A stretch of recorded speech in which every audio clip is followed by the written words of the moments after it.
Teachers, what's the best thing a student has ever said to you? Ate, I teach middle school science, the kind of class where half the battle is just keeping their attention long enough to get through a lesson. I've had kids try to set gummy bears on fire with magnifying glasses, ask if we could accidentally cause a minor explosion, and insist that the mitochondria being the powerhouse of the cell is just a government conspiracy. But a few years ago, I had a student named Daniel. Daniel was different, brilliant, but anxious. He knew every answer before I even finished the question, but he barely spoke in class. When he did, it was always barely above a whisper. If I called on him unexpectedly, he'd turn red and freeze up.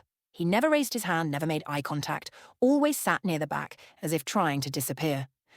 One day, we were doing a lab experiment, and I noticed Daniel watching his group from a distance, not participating. I walked over and quietly asked if he wanted to help measure the samples.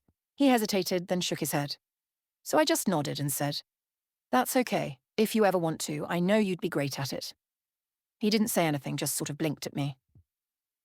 The next day, he came up to my desk before class started. I was bracing myself for a question about the assignment, but instead, he just said, "I want to try today." I almost didn't understand what he meant, but then I saw the way he was gripping his sleeves, how his voice was barely steady. "Okay," I said, keeping my voice light. "Let's do it." That day, Daniel measured, recorded, even answered a question out loud. A few months later, as we were wrapping up the school year, he stayed after class. He fidgeted for a moment, then mumbled, "I just wanted to say, I like science, but I think I like it more because you don't make me feel stupid." I was so caught off guard, I almost didn't respond. But I managed to say, "You're not stupid, Daniel. You're one of the smartest kids I know." He just nodded, looking at his shoes, then gave me the tiniest smile before heading out the door. That was years ago. I don't know where Daniel is now, but I like to think he's out there, doing something incredible.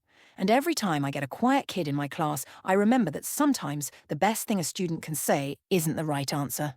It's simply, "I want to try today."